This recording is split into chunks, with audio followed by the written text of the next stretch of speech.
Dr. Yu Hasan saya kira juga punya pengalaman. Ada dosen juga kan? Iya. Ngajar juga. Ini kan kita ngomongnya tadi partikuler dari sisi akademik di Indonesia, dari sisi persentase anggaran.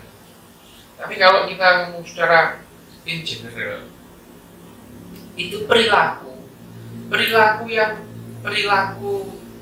komunitas, perilaku orang Indonesia sendiri. Itu yang membuat arah dari penyikapan atau menyikapi sains itu berbeda dengan komunitas-komunitas lain. Itu tidak bisa dipungkiri bahwa perilaku dasar itu akan menghasilkan sikap terhadap apapun ya. Perilaku kita ini dari dulu kan banyaklah pemikir-pemikir di Indonesia ya. Saintis itu banyak, tapi mereka juga tidak paham mengenai ilmu perilaku. Tidak paham, mereka tidak paham ilmu perilaku. Anda mau bilang bahwa perilaku umum masyarakat Indonesia itu tidak suportif? Iya, tidak kompatibel dengan scientific mind, cara berpikir saintifik tidak kompatibel. Saya mau tanya dulu, apakah ada satu masyarakat yang dari awal memang memiliki kompatibilitas? Ya, atau dengan sains? Ya.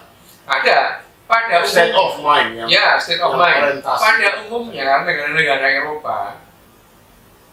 Eropa, masyarakatnya itu adalah scientific minded. Ya, tapi itu kan memang dibangun sengaja. Dibangun program. Ya seperti kalau misalkan kita di Asia, di Jepang ya. Jepang itu mereka punya kliniknya sendiri. Orang Jepang kliniknya ya luar biasa. Tapi scientific base-nya dibangun dari awal. Ya, dan ya kebetulan aja sih mereka pernah punya kaisar gila namanya Meiji gitu ya. Kalau nggak ada Meiji, Jepang nggak kayak gini loh. Ya. Meiji itu melucuti semua kebanggaan Jepang yang waktu itu dibangga-banggakan, tapi sebetulnya nggak ada apa-apanya gitu ya. Orang Jepang membawa pedang itu dilucuti semua. Nah, masyarakat semacam itu, komunitas semacam itu saya kompatibel dengan scientific state mind ya, cara berpikir saintifik. Nah, ini pendidik ini mulai tahun 60-an gitu ya, membuat kurikulum macam-macam ya, dengan jargonnya kan karakter building. Jargon itu sudah zamannya Bung Karno itu sudah ada karakter building. Tapi karakter building dengan gerakan, dengan semboyan, dengan spanduk, dengan billboard itu tidak memberikan apa-apa, tidak memberikan. Saya pertama kali masuk Jakarta ini tahun 60-an ini. Jangan membuang sampah. Buanglah sampah di tempatnya. Sampah akan mengganggu banjir. Itu mulai tahun 60. Tapi sampai sekarang itu tidak ada orang membuang sampah di tempatnya. Sampai sekarang. Sudah tua berarti. Tahun 60-an udah. Nggak, tadi yang Dr. Yu bilang itu ya, nyontohin Jepang, ada restorasi Meiji, terus di India itu kan sebetulnya scientific tempernya lumayan berhasil ya. Ada faktor Nehru kan, yang membangun ketika dia ini membangun industri teknologi dan seterusnya. Dan serius betul nangani itu. Jangan-jangan menurut saya ada kebijakan negara atau pemerintah yang serius tentang itu.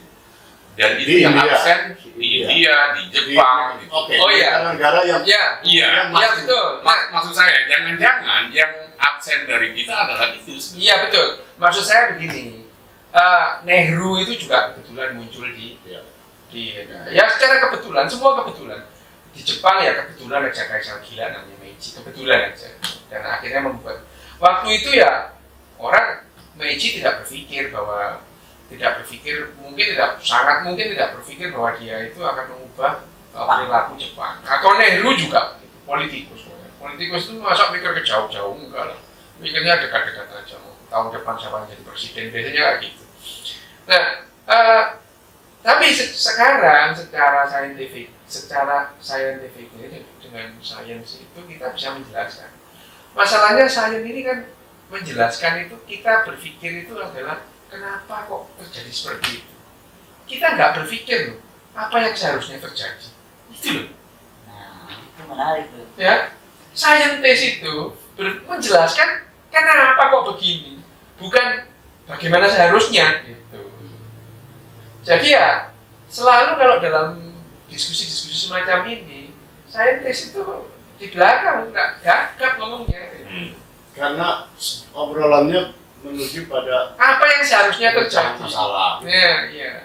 Oke. Ya, saintis itu lebih menjelaskan Saintis. apa yang sedang terjadi, apa dan bagaimana yang sedang terjadi, bukan gimana baiknya. Baik. Tapi jangan salah, Pak Ryu. Di kita itu nggak bisa terima orang saintis yang futuristik. Kebetulan kan kajianku lebih ke futuristik. Begitu aku diminta Bappenas, misalnya nulis tentang program Indonesia 2045, 100 tahun, Ya. mostly bilang pokoknya sedang mimpi.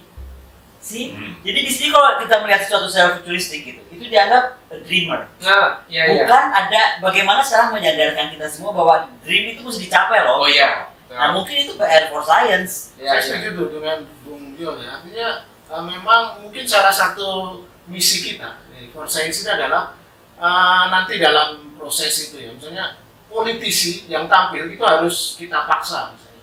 Harus juga mengadres dalam kampanye isu-isu sains. Ya, ya. Ya, saya sedikit agak Jawaharlal Nehru itu saya kira memang yang saya baca memang sangat serius ya. Itu program dia sebelum jadi presiden. Nah, ketika dia jadi presiden, dia kampanyekan itu, dia minta itu diabadikan dalam konstitusi. Oh iya. Masuk di konstitusi, kemudian juga ditindaklanjuti dengan membangun 3 universitas teknik dan sains, dan kemudian hari saintifik nasional di sana. Kemudian hasilnya terbukti kan sekarang India adalah powerhouse sains. Nah, intinya kita setuju bahwa sains not supposedly menjadi leader misalnya, nggak perlu, artinya tidak harus presidennya adalah seorang saintis. Kan pernah. Ya, tetapi dia sebaiknya presiden, politisi itu orang-orang yang pro dengan pemikiran sains. Kalau ini ya, kalau kita ambil contoh sehari-hari yang terjadi di negara yang tidak terlalu jauh dari 7 jam terbang Jepang. Kalau misalkan ada pertemuan ilmiah tahunan ya, annual meeting dari sebuah profesi, misalkan dokter bedah saraf gitu ya, annual meeting bedah saraf. Datang dari DPR-nya itu datang apa ya bisa kita kita bantu. Nah, DPR-nya datang itu juga dengan ahli-ahli, ya DPR-nya nggak ngerti soal bedah saraf, cuman dia punya staf-staf yang paham mengenai bedah saraf, apa yang bisa ada. Jadi proaktif. Tidak mungkin dokter itu terus datang ke DPR, ini belum bisa, nggak mungkin itu, kok nggak bakalan. Itu tugas kita nanti. Ya, itu nggak bakalan. Yang ada adalah DPR datang ke sebuah pertemuan, oh, ini bagus nih. Jadi artinya kalau Islamis misalkan kami. Ya. Jadi penguasa mendatangi Rakyat ulama. jangan sebaliknya. ulama Jadi sampai hal-hal yang bersifat teknis misalkan di dunia kedokteran itu diatur dalam undang-undang. Jadi semuanya aman, merasa aman. Misalkan seorang dokter bedah saraf sebelum melakukan operasi tumor meningioma gitu ya, kalau tidak dilakukan angiografi gitu, ini kriminal ini karena melanggar undang-undang gitu. Jadi SOP atau standar operating prosedur di rumah sakit pun diatur undang-undang gitu. Nah, yang membuat undang-undangnya kan DPR gitu. Kan tidak mungkin dokternya itu datang ke gedung DPR, yang ada adalah setiap ada, ini salah satu contoh ya, hanya saja yang rasanya kita itu selalu miss ya, kehilangan itu adalah membentuk perilaku itu bukan setelah dewasa gini, pada saat anak-anak itu. Kenapa itu tidak pernah menjadi perhatian? Ini yang saya heran gitu ya. Kalau misalnya mungkin karena persepsi dasar tentang what science is, ya itu yang salah. bukan, maksud saya gini. masyarakat yang kompatibel dengan dunia sains dan teknologi itu polanya sama kok, gitu ya. Polanya sama. Yaitu Mereka itu pada saat anak-anak itu kelas 1 sampai kelas 3 tidak ada malah ujian, mereka diajak main-main, jalan-jalan, karakter building, Iya. Baru aku mau ngomong, jadi gini loh, di kita itu mungkin terlalu textbook tadi, karena kan semuanya dengan beban 1 kilo sejak TK, Iya. si ranselnya itu. Makanya kenapa anakku sekolah di British School misalnya, itu karena sampai kelas 3, Nah, dia cuma itu disuruh main, Main. disuruh gambar, lalu kemana. Akhirnya, ya itu tadi, dia akhirnya lebih Iya. aktif gitu. Ya kan? Betul. Nah, saya kebetulan pernah ngajar bawa anakku ya, dan dia tuh bingung. Jangan pernah lagi aku ngeliat bunda ngajar seperti itu. Karena kan polanya dibentuk oleh Iya. kamu seperti itu. Iya. Nah, itu juga mungkin jadi pengaruh Pak Lukas. Satu. artinya tradisi menghafal ya. Sekolah di Indonesia itu mengajari bagaimana mengoptimalkan memori. Tapi dengan teknologi dan sains modern kan memori bisa kita simpan di dunia silikon, tidak harus di. Saya kira problemnya jauh lebih mendasar dari itu. Kalau menghafal Timur Tengah rajanya ya. Oh iya, ya betul. Ya, Dia orang Timur Tengah soalnya. iya benar betul. Bahwa apa namanya kebiasaan bahwa anak yang jago menghafal itu mendapatkan apa namanya penilaian lebih gitu. Itu yang harus diubah dari Itu awal. yang saya maksud. Persepsi dasar tentang sains itu salah. Saya rasa ada satu kelompok atau sebagian orang yang menganggap sains itu bisa menjelaskan semua hal dan harapannya jadi berlebih-lebihan. Atau sebaliknya, sangat kurang mampu menjelaskan fenomena-fenomena tertentu, misalnya yang dianggap gaib, Nah, supernatural. ya. Saya rasa di bidang pendidikan pun kita benar-benar dibikin bingung. Ibu Koni menyebut itu tadi. Begini maksud saya. Misalnya, nggak tahu sekarang, tapi SD selama puluhan tahun kemarin, itu ada sistem ranking di sekolah dasar. Jadi anak-anak itu misalnya ada 40 murid satu kelas, nanti di ranking setiap kelas, ranking 1, 2, dan seterusnya. Nah, pertanyaan saya dari dulu adalah, ini kebijakan pendidikan seperti ini dibuat atas dasar apa? Apakah atas dasar temuan-temuan ilmiah bahwa betul anak umur SD, let's say umur 6 sampai 12 tahun itu memang sangat bagus kalau dididik dengan cara begini, dengan cara diberitahu bahwa Anda pintar sekali di sini, Anda nomor 2 pintarnya, Anda nomor 7 pintarnya, dan Anda bodoh di kelas ini karena rankingnya nomor 38 dan seterusnya. Apakah itu didasarkan pada temuan sains tertentu atau kebijakan itu dibuat secara sekehendak hati hanya berdasarkan anggapan-anggapan awam gitu. Yang kebetulan yang menganggap awam ini adalah orang-orang yang berwenang merumuskan kebijakan pendidikan kita. Nah, ini berlangsung berpuluh-puluh tahun. Ya kalau sekedar hati saya ya bukan ya, mereka rapatnya serius loh ya. Rapat membuat kurikulum itu serius mereka. Rapatnya Biasa.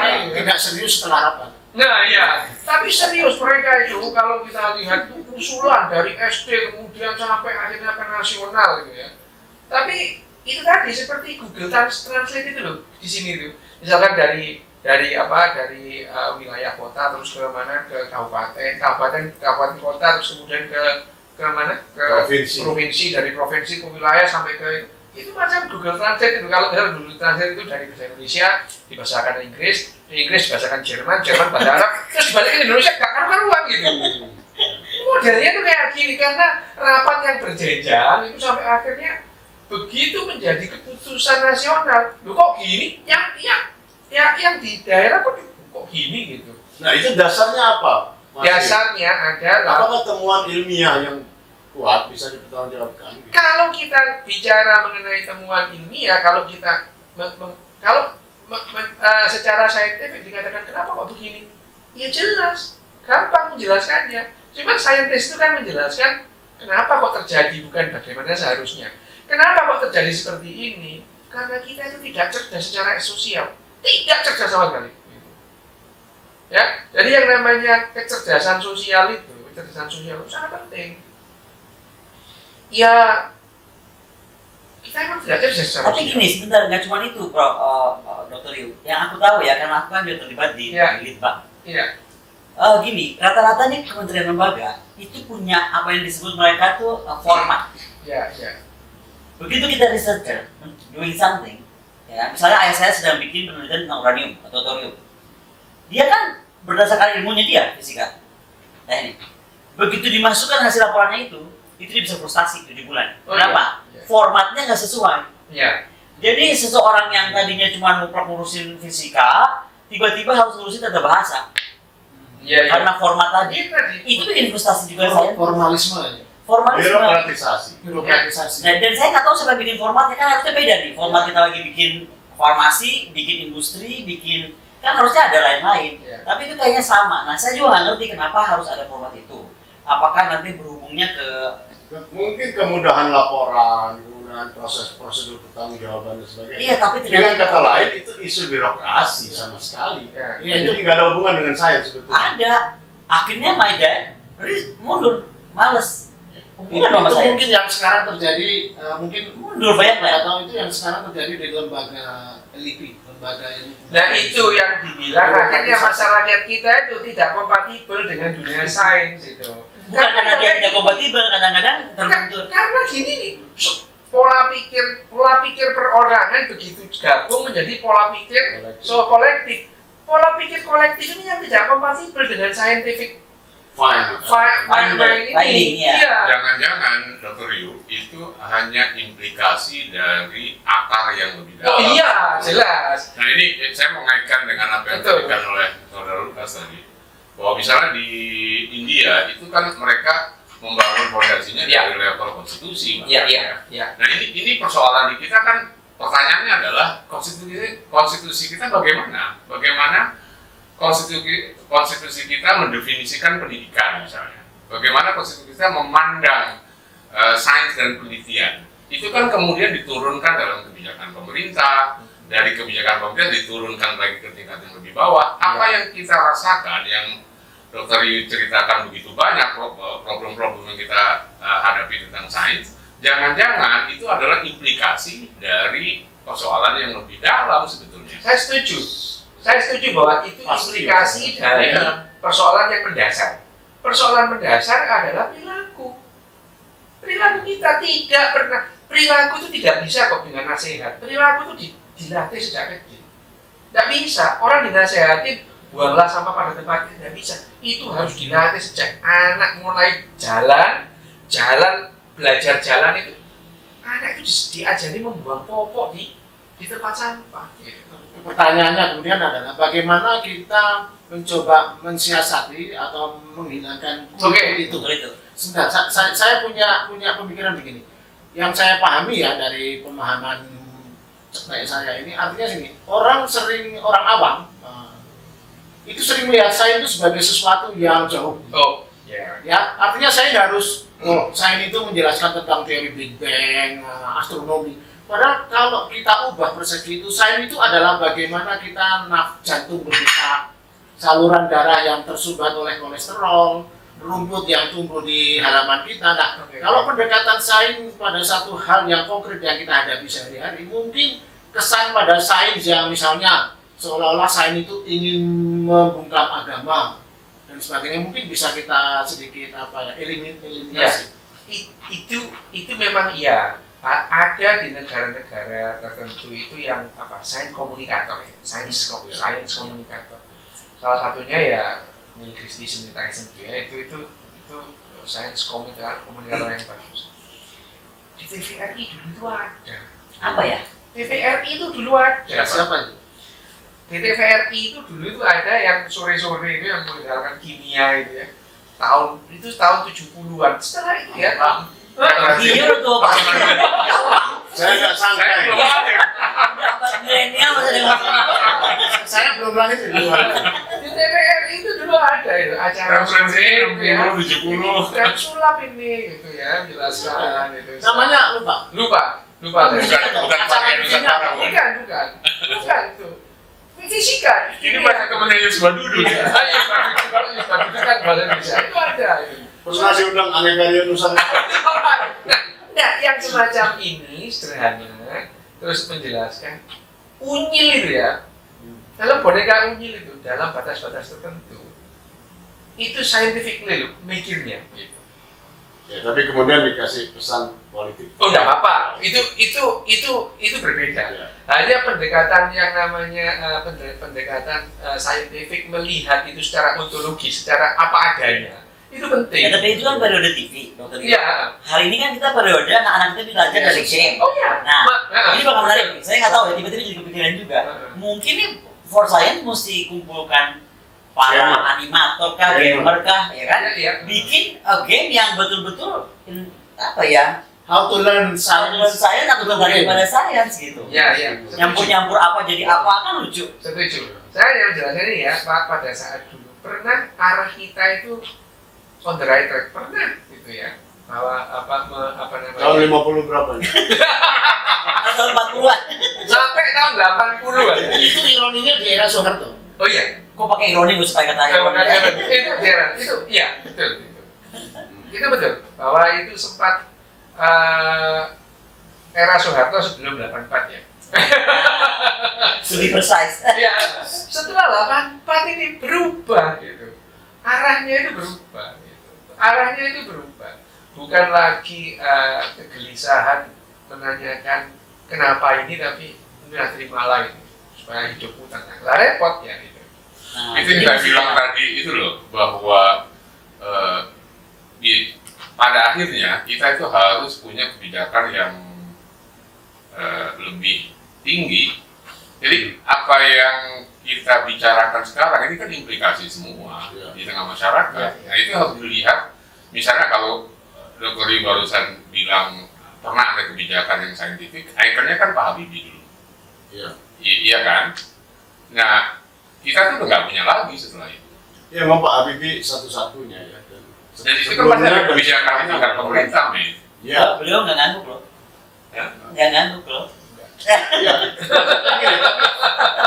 Habibie adalah orang yang paling berjasa untuk menanamkan kesadaran ini sebetulnya di dalam sejarah Indonesia.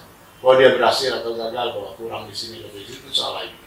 Nah, salah satu yang dia perjuangkan dari dulu kan dia yang disebut pure science itu. Jadi riset-riset keilmuan dasar kata dia yang diperlukan. Kalau nggak begitu kita akan jadi konsumen sains atau teknologi dari luar saja. Gitu. Makanya dia menggagas ilmu murni lah, ya, yang tidak langsung terkait dengan hasil yang nyata, tetapi memberi landasan yang kokoh buat pengembangan sains berikutnya. Tetapi waktu itu kan dianggap terlalu jauh dan memang nggak pernah terwujud. Ya. Kita juga nggak melakukan riset-riset dasar. Tapi kalau kembali mau riset dasar, bagaimanapun itu korelasinya ke industri loh. Jadi ini kita mau jadi apa? Kalau kita dari penelitian Tanas, industri kita kan menukik. Nah, sementara riset itu lahirnya bagaimanapun ke industri. Kalau kita lihat sekarang dunia, paling besar itu riset menghasilkan apa? Menghasilkan farmasi. Nah, Indonesia juga saya nggak tahu dari ilmu farmasinya seberapa besar dokter itu. Yang kedua menghasilkan kalau nggak salah otomotif atau apa ya. Pokoknya ada urutannya tuh. Paling besar dunia itu farmasi atau apa. Nah, kita di mana? Jadi apa yang mau kita capai? Misalnya nih, kalau memang presiden punya visi poros ekonominya, kemudian defense-nya, nah seberapa besar kita mau bikin kapal gitu misalnya, kapal dagang, kapal perang. Nah, sehingga PT PAL mesti punya kemampuan apa? Nah, itu kan menghasilkan researcher. Nah, kalau kita nggak punya roadmap ke sana, atau apa yang mau kita capai nggak bisa. Itu persisnya problem. Saya kebetulan 2 minggu lalu mewawancari salah satu pejabat lembaga ilmu pengetahuan Indonesia itu. Jadi dalam wawancara itu kesimpulannya dia sendiri juga frustrasi. Yang menurut dia satu, dunia riset penelitian di Indonesia itu seperti anak panah yang tidak jelas diarahkan kemana. Oh iya. Itu satu. Melesat ya. Yang kedua, birokratisasi tadi sudah kita singgung sekilas. Dan yang ketiga, tidak adanya yang disinggung Mbak Ton itu. Skala prioritas. Prioritasnya apa ini? Itu. Tahu nggak apa yang paling aku sedih? Aku pernah pegang Dewan Pengawas Industri Pertahanan Swasta Nasional. Yang ada yang lahir itu pseudoscience. Jadi ketika presiden pseudoscience. Ketika presiden bicara soal revolusi 40, 50, 70, terserah berapa kosong, yang lahir mereka tiba-tiba sulap. Drone dibeli dari mana nggak tahu, ganti logonya seolah-olah bisa. Dan saya nggak ngomong seolah-olah produk kita. Ya, dan kita nggak bicara soal BUMS loh. BUMS pasti ada banyak yang nggak tahu gitu. BUMN pun terjadi. Nah, yang saya mau dorong, kalau kita betul mau dorong sains untuk hidup, harus lahir juga auditor teknologi. Di kita ini auditnya ada cuma audit uang. Oh, iya. Anggaran. Nggak ada audit teknologi, nggak ada audit industri. Jadi orang bisa ngaku-ngaku, nah gimana sains mau hidup? Ini Dari hardware meditasi parah semua. Oke, di segmen terakhir kita segmen ngomong terakhir soal kita tinggal punya 5 menit. civil society. Kalau kita masih jauh lah itu negara, bagaimana menuntut negara berperan atau korporat juga. Civil society, orang-orang seperti kita ini apa yang minimal bisa kita lakukan ya? Mungkin tidak harus sebagai Tinggal perusahaan, lima tapi individu aja lah. Ya, Menit terakhir berarti apa? yang bisa kita lakukan adalah ya yang namanya campaign ya, menyatakan itu menjelaskan. Saya sebetulnya baru ya 3 tahun inilah kakinya mulai tahun 2017 itu saya rasa ini kalau dibiarkan makin gawat Pak Indonesia. Jadi saya akhirnya mendadak aja sering ngomong mulai sadar. ya berubah. Mulai tercerahkan. Nah, kita berbicara di setiap ada kesempatan menjelaskan bagaimana sebetulnya perilaku sosial itu bisa dibentuk secara saintifik ya. Dan sebetulnya kita ini kalaupun kalau ditanya kenapa sains itu perlu karena yang namanya kesepakatan dalam hidup bersosial itu perlu. Yang namanya moral itu kan kesepakatan juga. Nah, kesepakatan bisa nggak kesepakatan itu didasarkan pada hal-hal yang lebih universal, ya universal. Misalkan kalau kedaerahan itu punya moralnya sendiri, agama punya moralnya sendiri, bangsa punya moralnya sendiri.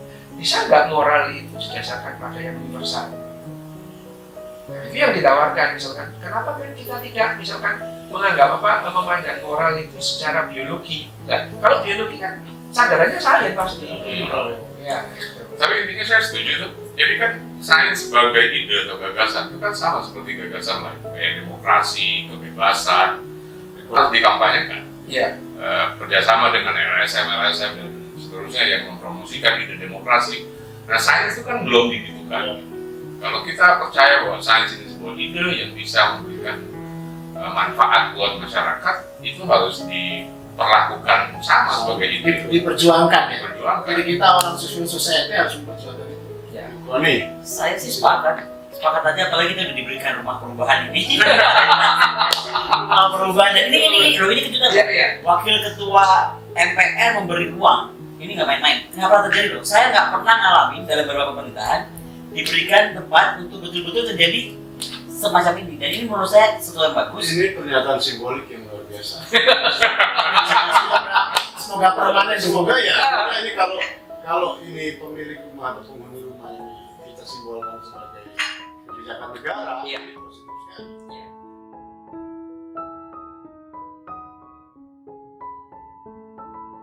Buku 21 Pelajaran untuk Abad 21 karya Yuval Noah Harari. Dinarasikan ulang oleh Jendela Ilmu. Bagian 1 Tantangan Teknologi. Bab 4 Persamaan. Mereka yang memiliki data memiliki masa depan.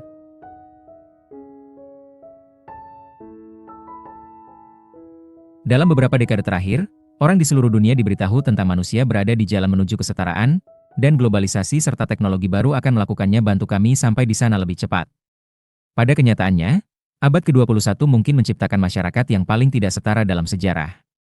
Padahal globalisasi dan internet menjembatani kesenjangan antar negara, mereka mengancam untuk memperbesar jurang pemisah kelas, dan seperti umat manusia tampaknya akan mencapai penyatuan global, spesies itu sendiri mungkin terbagi menjadi kasta biologis yang berbeda. Ketimpangan kembali ke zaman batu. 30.000 tahun yang lalu, pemburu kelompok pengumpul menguburkan beberapa anggota di kuburan mewah yang penuh dengan ribuan manik-manik gading, gelang, perhiasan dan benda seni. Sedangkan lainnya anggota harus puas dengan lubang kosong di tanah. Meski demikian, kuno kelompok pemburu pengumpul masih lebih egaliter daripada kelompok lainnya masyarakat manusia, karena mereka memiliki sedikit harta benda.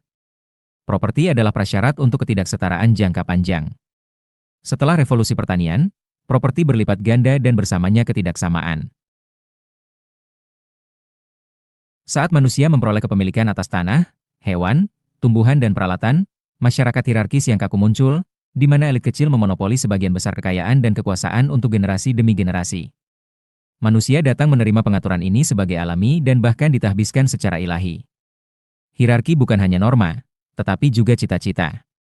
Bagaimana bisa ada ketertiban tanpa hierarki yang jelas antara bangsawan dan rakyat jelata, antara laki-laki dan wanita, atau antara orang tua dan anak? Semua pendeta, filsuf, dan penyair di seluruh dunia dengan sabar menjelaskan bahwa seperti halnya di tubuh manusia tidak semua anggotanya setara. Kaki harus mematuhi kepala. Begitu juga dalam masyarakat manusia kesetaraan tidak akan membawa apapun kecuali kekacauan. Namun, di era modern akhir, kesetaraan menjadi ideal di hampir semua orang masyarakat manusia. Itu sebagian karena munculnya ideologi baru komunisme dan liberalisme. Tapi itu juga karena revolusi industri, yang membuat massa lebih penting dari sebelumnya. Industri ekonomi bergantung pada massa pekerja biasa, sementara tentara industri mengandalkan massa tentara biasa. Pemerintah di kedua negara demokrasi dan kediktatoran banyak diinvestasikan dalam kesehatan, pendidikan dan kesejahteraan massa, karena mereka membutuhkan jutaan pekerja sehat untuk mengoperasikan jalur produksi dan jutaan tentara setia untuk bertarung di parit. Akibatnya, sejarah abad ke-20 berputar ke atas jangkauan sekitar pengurangan ketidaksetaraan antara kelas, ras, dan jenis kelamin. Meskipun dunia tahun 2000 masih memiliki bagian hierarki, itu bagaimanapun adalah tempat yang jauh lebih setara dari dunia tahun 1900. Di tahun-tahun pertama abad ke-21 orang mengharapkan yang egaliter proses akan terus berlanjut dan bahkan dipercepat. Secara khusus, mereka mengharapkan itu globalisasi akan menyebarkan kemakmuran ekonomi ke seluruh dunia, dan sehingga orang-orang di India dan Mesir akan menikmati hal yang sama peluang dan hak istimewa sebagai orang di Finlandia dan Kanada. Keseluruhan generasi tumbuh dengan janji ini. Sekarang sepertinya janji ini tidak mungkin dipenuhi. Globalisasi memiliki tentu bermanfaat bagi sebagian besar umat manusia, tetapi ada tanda-tandanya tumbuh ketidaksetaraan baik di antara dan di dalam masyarakat. Beberapa kelompok semakin memonopoli buah globalisasi, sementara miliaran yang tersisa di belakang. Saat ini, 1% orang terkaya memiliki setengah kekayaan dunia. Yang lebih mengkhawatirkan, 100 orang terkaya memiliki lebih dari 4 miliar termiskin. Satu ini bisa menjadi jauh lebih buruk. Seperti yang dijelaskan di bab-bab sebelumnya, kebangkitan AI mungkin menghilangkan nilai ekonomi dan kekuatan politik kebanyakan manusia. Di pada saat yang sama, peningkatan dalam bioteknologi mungkin memungkinkannya menerjemahkan ketidaksetaraan ekonomi menjadi ketidaksetaraan biologis. Keinginan superkaya akhirnya memiliki sesuatu yang sangat berharga untuk dilakukan dengan mereka yang luar biasa kekayaan. Sementara sampai sekarang mereka hanya dapat membeli lebih dari sekedar simbol status, sehingga mereka mungkin bisa membeli kehidupan itu sendiri. Jika perawatan baru untuk memperpanjang hidup D untuk meningkatkan kemampuan fisik dan kognitif terbukti mahal, umat manusia mungkin terpecah menjadi kasta biologis. Sepanjang sejarah orang kaya dan bangsawan selalu membayangkannya mereka memiliki keterampilan yang lebih unggul dari orang lain, itulah sebabnya mereka masuk kontrol. Sejauh yang kami tahu, ini tidak benar. Duk biasa tidak lebih berbakat daripada petani rata-rata, dia berhutang superioritasnya hanya kepada diskriminasi hukum dan ekonomi yang tidak adil. Namun, pada tahun 2100 orang kaya mungkin benar-benar lebih berbakat, lebih kreatif dan lebih cerdas daripada daerah kumuh penghuni. Begitu kesenjangan nyata dalam kemampuan terbuka antara si kaya dan si miskin, itu terjadi akan menjadi hampir tidak mungkin untuk menutupnya. Jika orang kaya menggunakan atasan mereka kemampuan untuk memperkaya diri sendiri lebih jauh, dan jika lebih banyak uang dapat membelinya tubuh dan otak ditingkatkan, dengan waktu kesenjangan hanya akan melebar. Pada 2100, 1% orang terkaya mungkin tidak hanya memiliki sebagian besar kekayaan dunia, tetapi juga sebagian besar dunia kecantikan, kreativitas, dan kesehatan. Kedua proses bersama, bioteknologi ditambah dengan kebangkitan AI, karena itu dapat mengakibatkan pemisahan umat manusia ke dalam kelas kecil manusia super dan sekelompok besar Homo sapiens yang tidak berguna. Untuk membuat situasi yang sudah tidak menyenangkan bahkan lebih buruk, karena masa kehilangan ekonomi mereka kepentingan dan kekuasaan politik, negara mungkin kehilangan setidaknya sebagian dari insentif untuk berinvestasi dalam kesehatan, pendidikan dan kesejahteraan mereka. Itu sangat berbahaya untuk menjadi berlebihan. Masa depan massa akan tergantung niat baik dari elit kecil. Mungkin ada niat baik selama beberapa dekade. Namun di saat krisis, seperti bencana iklim, akan sangat menggiurkan dan mudah membuang orang-orang yang tidak berguna. Di negara-negara seperti Prancis dan Selandia Baru, dengan tradisi panjang keyakinan liberal dan praktik negara kesejahteraan, mungkin para elit akan terus mengambilnya merawat massa bahkan ketika tidak membutuhkan mereka. Lebih kapitalis Amerika Serikat, bagaimanapun, elit mungkin menggunakan kesempatan pertama untuk membongkar apa kiri dari negara kesejahteraan Amerika. Masalah yang lebih besar muncul secara besar-besaran negara berkembang seperti India, Cina, Afrika Selatan dan Brazil. Sana, begitu orang biasa kehilangan nilai ekonominya, ketidaksetaraan bisa meroket. Akibatnya, alih-alih globalisasi yang menghasilkan persatuan global, itu mungkin sebenarnya menghasilkan spesiasi. Divergensi manusia menjadi berbeda kasta biologis atau bahkan spesies yang berbeda. Globalisasi akan mempersatukan dunia secara horizontal dengan menghapus batas negara, tetapi secara bersamaan bagi umat manusia secara vertikal. Oligarki yang berkuasa di negara yang beragam seperti Amerika Serikat dan Rusia mungkin akan bergabung dan membuat alasan bersama untuk menentang masa sapiens biasa. Dari perspektif ini, populis saat ini kebencian, elit, beralasan. Jika kita tidak berhati-hati, file cucu Taipan Silicon Valley dan miliarder Moskow mungkin menjadi spesies unggul bagi cucu dari pegunungan Appalachian dan penduduk desa Siberia. Dalam jangka panjang, skenario seperti itu bahkan mungkin mendeglobalisasi dunia, seperti kasta atas berkumpul di dalam peradaban yang memproklamirkan diri dan membangun dinding dan parit untuk memisahkannya dari gerombolan barbar di luar. Dalam abad ke-20, peradaban industri bergantung pada barbar untuk tenaga kerja murah, bahan mentah dan pasar. Oleh karena itu ditaklukkan dan menyerap mereka. Tapi di abad ke-21, peradaban pasca industri mengandalkan AI, bioteknologi dan nanoteknologi mungkin jauh lebih mandiri. Terkandung dan mandiri. Bukan hanya seluruh kelas, tapi seluruh negara dan benua mungkin menjadi tidak relevan. Benteng dijaga oleh drone dan robot mungkin memisahkan zona beradab yang diproklamirkan sendiri. Tempat cibor bertarung satu sama lain dengan bom logika, dari tanah barbar tempat liar manusia bertarung satu sama lain dengan parang dan kalashnikov. Di sepanjang buku ini, saya sering menggunakan kata ganti orang pertama jamak untuk dibicarakan masa depan umat manusia. Saya berbicara tentang apa yang kita perlu lakukan tentang milik kita, masalah. Tapi mungkin tidak ada kami. Mungkin salah satu yang terbesar, kami, masalahnya adalah bahwa kelompok manusia yang berbeda memiliki masa depan yang sama sekali berbeda. Mungkin di beberapa bagian dunia Anda harus mengajari anak Anda menulis kode komputer. Sementara di tempat lain Anda sebaiknya mengajari mereka menggambar dengan cepat dan tembak lurus. Siapa pemilik datanya? Jika kita ingin mencegah konsentrasi semua kekayaan dan kekuasaan di tangan dari elit kecil, kuncinya adalah mengatur kepemilikan data. Dahulu kala tanah adalah aset terpenting di dunia, politik adalah perjuangan mengontrol tanah, dan jika terlalu banyak tanah terkonsentrasi di terlalu sedikit tangan, masyarakat terpecah menjadi bangsawan dan rakyat jelata. Di era mesin modern dan pabrik menjadi lebih penting daripada tanah, dan perjuangan politik berfokus pada pengendalian alat-alat produksi yang vital ini. Jika terlalu banyak mesin menjadi terkonsentrasi di terlalu sedikit tangan, masyarakat terpecah kapitalis dan proletar. Namun, pada abad ke-21, data akan ada gerhana tanah dan mesin sebagai aset terpenting, dan politik akan menjadi perjuangan untuk mengontrol aliran data. Jika data terkonsentrasi di tangan yang terlalu sedikit, umat manusia akan terpecah menjadi spesies yang berbeda. Perlombaan untuk mendapatkan data sudah dimulai, dipimpin oleh raksasa data seperti Google, Facebook, Baidu, dan Tencent. Sejauh ini, tampaknya banyak dari raksasa ini telah mengadopsi model bisnis, pedagang perhatian. Dua mereka menangkap perhatian kami dengan memberi kami informasi, layanan, dan gratis hiburan, dan mereka kemudian menjual kembali perhatian kami kepada pengiklan. Namun data raksasa mungkin bertujuan jauh lebih tinggi daripada pedagang perhatian sebelumnya. Mereka bisnis sejati sama sekali tidak menjual iklan. Sebaliknya, dengan menangkap file perhatian, mereka berhasil mengumpulkan data dalam jumlah besar tentang kita, yang bernilai lebih dari pendapatan iklan manapun. Kami bukan milik mereka pelanggan, kami adalah produk mereka. Dalam jangka menengah, penimbunan data ini membuka jalan ke arah yang sangat berbeda. Model bisnis yang korban pertamanya adalah industri periklanan itu sendiri. Model baru didasarkan pada transfer otoritas dari manusia ke algoritma, termasuk otoritas untuk memilih dan membeli sesuatu.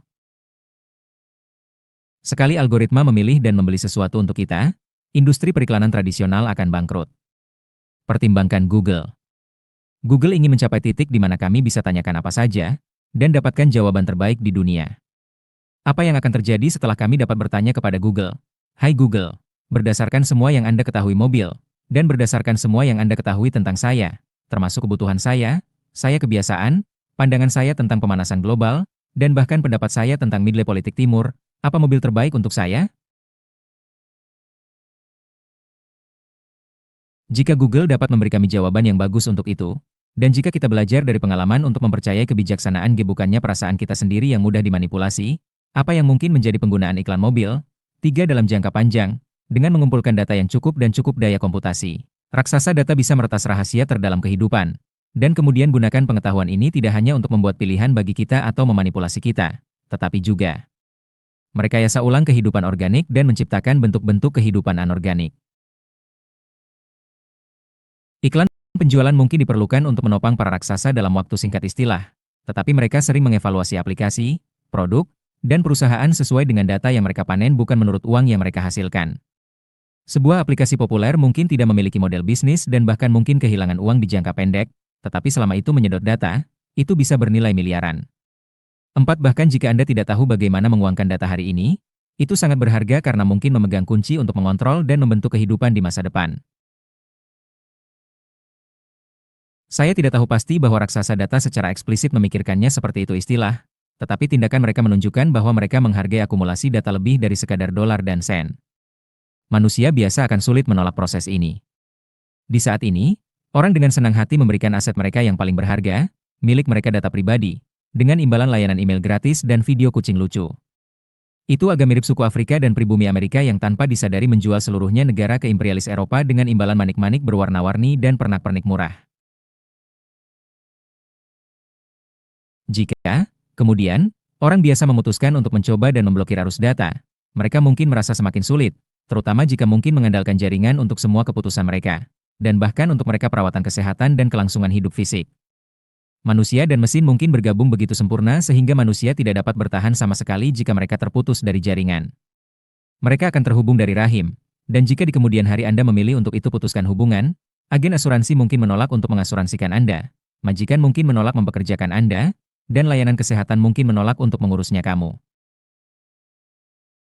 Dalam pertarungan besar antara kesehatan dan privasi, kesehatan cenderung menang tangan ke bawah. Karena semakin banyak data mengalir dari tubuh dan otak Anda ke orang pintar mesin melalui sensor biometrik, itu akan menjadi mudah bagi perusahaan dan lembaga pemerintah untuk mengenal Anda, memanipulasi Anda, dan membuat keputusan atas nama Anda. Yang lebih penting, mereka bisa menguraikan yang dalam mekanisme semua tubuh dan otak, dan dengan demikian mendapatkan kekuatan untuk kehidupan insinyur. Jika kita ingin mencegah elit kecil memonopoli semacam itu kekuatan seperti dewa, dan jika kita ingin mencegah manusia terpecah kasta biologis, pertanyaan kuncinya adalah, siapa yang memiliki data? Apakah datanya tentang DNA saya, otak saya dan hidup saya adalah milik saya, milik pemerintah, milik korporasi, atau ke kolektif manusia? Memerintahkan pemerintah untuk menasionalisasi data mungkin akan membatasi kekuatan perusahaan besar, tetapi juga dapat menghasilkan digital yang menyeramkan kediktatoran. Politisi agak mirip dengan musisi, dan instrumen mereka bermain adalah sistem emosional dan biokimia manusia. Mereka memberi pidato, dan ada gelombang ketakutan di negara ini. Mereka men-tweet, dan di sana adalah ledakan kebencian. Saya tidak berpikir kita harus memberi musisi ini instrumen yang lebih canggih untuk dimainkan. Begitu politisi bisa menekan kami tombol emosional secara langsung, menimbulkan kecemasan, kebencian, kegembiraan dan kebosanan kemauan, politik akan menjadi sirkus emosional belaka. Sebanyak yang seharusnya takut akan kekuatan perusahaan besar, sejarah menunjukkan bahwa kami tidak lebih baik berada di tangan pemerintah yang terlalu perkasa. Sejak Maret 2018, saya lebih suka memberikan data saya kepada Mark Zuckerberg daripada Vladimir Putin. Meskipun skandal Cambridge Analytica mengungkapkan hal itu mungkin tidak banyak pilihan di sini. Seperti data yang dipercayakan Zuckerberg mungkin akan menemukan jalannya ke Putin.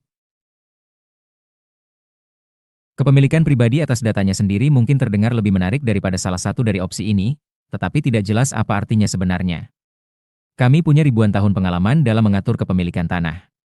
Kita tahu bagaimana membangun pagar di sekitar lapangan, menempatkan penjaga di pintu gerbang, dan mengontrol siapa yang bisa masuk. Selama 2 abad terakhir kita telah menjadi sangat canggih dalam mengatur kepemilikan industri. Demikian pula saat ini saya dapat memiliki sebagian General Motors dan sedikit Toyota dengan membeli milik mereka saham. Tetapi kami tidak memiliki banyak pengalaman dalam mengatur kepemilikan data, yang secara inheren merupakan tugas yang jauh lebih sulit, karena tidak seperti tanah dan mesin. Data ada di mana-mana dan tidak ada dimanapun pada saat yang sama. Ia dapat bergerak kecepatan cahaya, dan Anda dapat membuat salinannya sebanyak yang Anda inginkan. Jadi sebaiknya kita memanggil pengacara, politisi, filsuf, dan bahkan penyair mengalihkan perhatian mereka ke teka-teki ini. Bagaimana Anda mengatur kepemilikan data? Ini mungkin politik yang paling penting pertanyaan era kita. Jika kami tidak dapat menjawab pertanyaan ini segera, kami sistem sosial politik mungkin runtuh. Orang-orang sudah merasakan kedatangannya bencana alam. Mungkin inilah sebabnya warga di seluruh dunia kehilangan kepercayaan cerita liberal, yang hanya 1 dekade lalu tampak tak tertahankan. Lalu, bagaimana kita maju dari sini? Dan bagaimana kita mengatasinya tantangan besar dari revolusi bioteknologi dan infoteknologi? Mungkin ilmuwan dan pengusaha yang sama yang mengganggu dunia pada awalnya tempat bisa merekayasa beberapa solusi teknologi? Misalnya, mungkin algoritma jaringan membentuk kerangka untuk komunitas manusia global yang secara kolektif dapat memiliki semua data dan mengawasi perkembangan masa depan hidup? Ketika ketidaksetaraan global meningkat dan ketegangan sosial meningkat di sekitar dunia, mungkin Mark Zuckerberg dapat memanggil 2 miliar temannya untuk bergabung memaksa dan melakukan sesuatu bersama?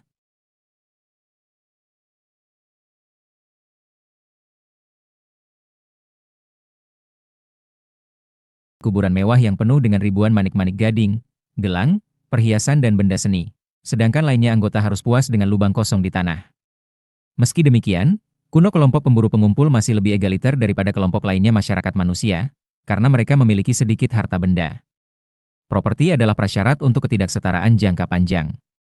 Setelah revolusi pertanian, properti berlipat ganda dan bersamanya ketidaksamaan. Saat manusia memperoleh kepemilikan atas tanah, hewan, tumbuhan dan peralatan, masyarakat hierarkis yang kaku muncul, di mana elit kecil memonopoli sebagian besar kekayaan dan kekuasaan untuk generasi demi generasi. Manusia datang menerima pengaturan ini sebagai alami dan bahkan ditahbiskan secara ilahi. Hierarki bukan hanya norma, tetapi juga cita-cita. Bagaimana bisa ada ketertiban tanpa hierarki yang jelas antara bangsawan dan rakyat jelata, antara laki-laki dan wanita, atau antara orang tua dan anak? Semua pendeta, filsuf, dan penyair di seluruh dunia dengan sabar menjelaskan bahwa seperti halnya di tubuh manusia tidak semua anggotanya setara. Kaki harus mematuhi kepala. Begitu juga dalam masyarakat manusia kesetaraan tidak akan membawa apapun kecuali kekacauan. Namun, di era modern akhir, kesetaraan menjadi ideal di hampir semua orang masyarakat manusia. Itu sebagian karena munculnya ideologi baru komunisme dan liberalisme. Tapi itu juga karena revolusi industri, yang membuat masa lebih penting dari sebelumnya. Industri ekonomi bergantung pada massa pekerja biasa, sementara tentara industri mengandalkan massa tentara biasa. Pemerintah di kedua negara demokrasi dan kediktatoran banyak diinvestasikan dalam kesehatan, pendidikan dan kesejahteraan massa, karena mereka membutuhkan jutaan pekerja sehat untuk mengoperasikan jalur produksi dan jutaan tentara setia untuk bertarung di parit. Akibatnya, sejarah abad ke-20 berputar ke atas jangkauan sekitar pengurangan ketidaksetaraan antara kelas, ras dan jenis kelamin. Meskipun dunia tahun 2000 masih memiliki bagian hierarki, itu bagaimanapun adalah tempat yang jauh lebih setara dari dunia tahun 1900. Di tahun-tahun pertama abad ke-21 orang mengharapkan yang egaliter proses akan terus berlanjut dan bahkan dipercepat. Secara khusus, mereka mengharapkan itu globalisasi akan menyebarkan kemakmuran ekonomi ke seluruh dunia, dan sehingga orang-orang di India dan Mesir akan menikmati hal yang sama peluang dan hak istimewa sebagai orang di Finlandia dan Kanada. Keseluruhan generasi tumbuh dengan janji ini. Sekarang sepertinya janji ini tidak mungkin dipenuhi. Globalisasi memiliki tentu bermanfaat bagi sebagian besar umat manusia, tetapi ada tanda-tandanya tumbuh ketidaksetaraan baik di antara dan di dalam masyarakat. Beberapa kelompok semakin memonopoli buah globalisasi, sementara miliaran yang tersisa di belakang. Saat ini, 1% orang terkaya memiliki setengah kekayaan dunia. Yang lebih mengkhawatirkan, 100 orang terkaya memiliki lebih dari 4 miliar termiskin. Satu ini bisa menjadi jauh lebih buruk. Seperti yang dijelaskan di bab-bab sebelumnya, kebangkitan AI mungkin menghilangkan nilai ekonomi dan kekuatan politik kebanyakan manusia. Di pada saat yang sama, peningkatan dalam bioteknologi mungkin memungkinkannya menerjemahkan ketidaksetaraan ekonomi menjadi ketidaksetaraan biologis. Keinginan superkaya akhirnya memiliki sesuatu yang sangat berharga untuk dilakukan dengan mereka yang luar biasa kekayaan. Sementara sampai sekarang mereka hanya dapat membeli lebih dari sekedar simbol status, sehingga mereka mungkin bisa membeli kehidupan itu sendiri. Jika perawatan baru untuk memperpanjang hidup untuk meningkatkan kemampuan fisik dan kognitif terbukti mahal, umat manusia mungkin terpecah menjadi kasta biologis. Sepanjang sejarah orang kaya dan bangsawan selalu membayangkannya mereka memiliki keterampilan yang lebih unggul dari orang lain, itulah sebabnya mereka masuk kontrol. Sejauh yang kami tahu, ini tidak benar.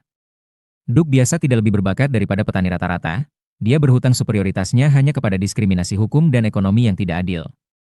Namun, pada tahun 2100 orang kaya mungkin benar-benar lebih berbakat, lebih kreatif dan lebih cerdas daripada daerah kumuh penghuni. Begitu kesenjangan nyata dalam kemampuan terbuka antara si kaya dan si miskin, itu terjadi akan menjadi hampir tidak mungkin untuk menutupnya. Jika orang kaya menggunakan atasan mereka kemampuan untuk memperkaya diri sendiri lebih jauh, dan jika lebih banyak uang dapat membelinya tubuh dan otak ditingkatkan, dengan waktu kesenjangan hanya akan melebar. Pada 2100, 1% orang terkaya mungkin tidak hanya memiliki sebagian besar kekayaan dunia, tetapi juga sebagian besar dunia kecantikan, kreativitas, dan kesehatan. Kedua proses bersama, bioteknologi ditambah dengan kebangkitan AI, karena itu dapat mengakibatkan pemisahan umat manusia ke dalam kelas kecil manusia super dan sekelompok besar Homo sapiens yang tidak berguna. Untuk membuat situasi yang sudah tidak menyenangkan bahkan lebih buruk, karena masa kehilangan ekonomi mereka kepentingan dan kekuasaan politik, negara mungkin kehilangan setidaknya sebagian dari insentif untuk berinvestasi dalam kesehatan, pendidikan dan kesejahteraan mereka. Itu sangat berbahaya untuk menjadi berlebihan. Masa depan masa akan tergantung niat baik dari elit kecil. Mungkin ada niat baik selama beberapa dekade. Namun di saat krisis, seperti bencana iklim, akan sangat menggiurkan dan mudah membuang orang-orang yang tidak berguna. Di negara-negara seperti Prancis dan Selandia Baru, dengan tradisi panjang keyakinan liberal dan praktik negara kesejahteraan, mungkin para elit akan terus mengambilnya merawat masa bahkan ketika tidak membutuhkan mereka. Lebih kapitalis Amerika Serikat, bagaimanapun, elit mungkin menggunakan kesempatan pertama untuk membongkar apa kiri dari negara kesejahteraan Amerika. Masalah yang lebih besar muncul secara besar-besaran negara berkembang seperti India, Cina, Afrika Selatan dan Brazil. Sana, begitu orang biasa kehilangan nilai ekonominya, ketidaksetaraan bisa meroket. Akibatnya, alih-alih globalisasi yang menghasilkan persatuan global, itu mungkin sebenarnya menghasilkan spesiasi, divergensi manusia menjadi berbeda kasta biologis atau bahkan spesies yang berbeda. Globalisasi akan mempersatukan dunia secara horizontal dengan menghapus batas negara, tetapi secara bersamaan bagi umat manusia secara vertikal. Oligarki yang berkuasa di negara yang beragam seperti Amerika Serikat dan Rusia mungkin akan bergabung dan membuat alasan bersama untuk menentang masa sapiens biasa.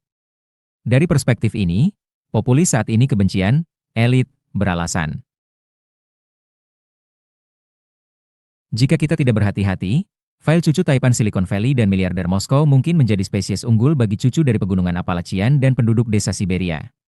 Dalam jangka panjang, skenario seperti itu bahkan mungkin mendeglobalisasi dunia, seperti kasta atas berkumpul di dalam peradaban yang memproklamirkan diri dan membangun dinding dan parit untuk memisahkannya dari gerombolan barbar di luar. Dalam abad ke-20, peradaban industri bergantung pada barbar untuk tenaga kerja murah, bahan mentah dan pasar. Oleh karena itu ditaklukkan dan menyerap mereka. Tapi di abad ke-21, peradaban pasca industri mengandalkan AI, bioteknologi dan nanoteknologi mungkin jauh lebih mandiri. Terkandung dan mandiri. Bukan hanya seluruh kelas, tapi seluruh negara dan benua mungkin menjadi tidak relevan. Benteng dijaga oleh drone dan robot mungkin memisahkan zona beradab yang diproklamirkan sendiri. Tempat cibor bertarung satu sama lain dengan bom logika, dari tanah barbar tempat liar manusia bertarung satu sama lain dengan parang dan kalashnikov. Di sepanjang buku ini, saya sering menggunakan kata ganti orang pertama jamak untuk dibicarakan masa depan umat manusia.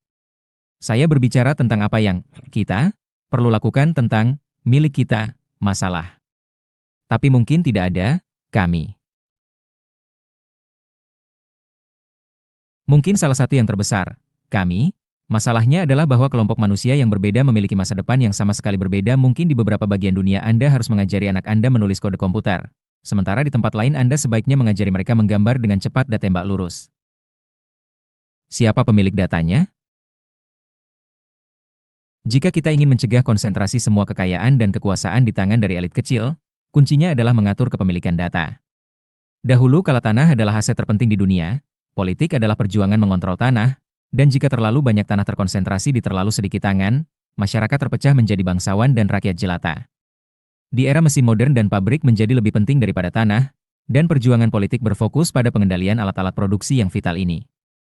Jika terlalu banyak mesin menjadi terkonsentrasi di terlalu sedikit tangan, masyarakat terpecah kapitalis dan proletar. Namun, pada abad ke-21, data akan ada gerhana tanah dan mesin sebagai aset terpenting, dan politik akan menjadi perjuangan untuk mengontrol aliran data. Jika data terkonsentrasi di tangan yang terlalu sedikit, umat manusia akan terpecah menjadi spesies yang berbeda.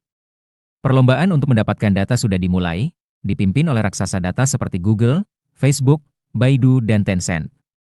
Sejauh ini, tampaknya banyak dari raksasa ini telah mengadopsi model bisnis, pedagang perhatian. Dua mereka menangkap perhatian kami dengan memberi kami informasi, layanan, dan gratis hiburan, dan mereka kemudian menjual kembali perhatian kami kepada pengiklan. Namun data raksasa mungkin bertujuan jauh lebih tinggi daripada pedagang perhatian sebelumnya. Mereka bisnis sejati sama sekali tidak menjual iklan. Sebaliknya, dengan menangkap file perhatian, mereka berhasil mengumpulkan data dalam jumlah besar tentang kita, yang bernilai lebih dari pendapatan iklan manapun. Kami bukan milik mereka pelanggan, kami adalah produk mereka. Dalam jangka menengah, penimbunan data ini membuka jalan ke arah yang sangat berbeda model bisnis yang korban pertamanya adalah industri periklanan itu sendiri. Model baru didasarkan pada transfer otoritas dari manusia ke algoritma, termasuk otoritas untuk memilih dan membeli sesuatu. Sekali algoritma memilih dan membeli sesuatu untuk kita, industri periklanan tradisional akan bangkrut. Pertimbangkan Google. Google ingin mencapai titik di mana kami bisa tanyakan apa saja, dan dapatkan jawaban terbaik di dunia. Apa yang akan terjadi setelah kami dapat bertanya kepada Google?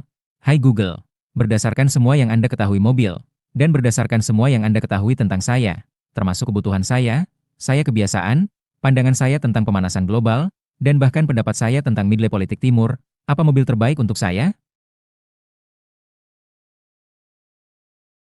Jika Google dapat memberi kami jawaban yang bagus untuk itu, dan jika kita belajar dari pengalaman untuk mempercayai kebijaksanaan bukannya perasaan kita sendiri yang mudah dimanipulasi, apa yang mungkin menjadi penggunaan iklan mobil?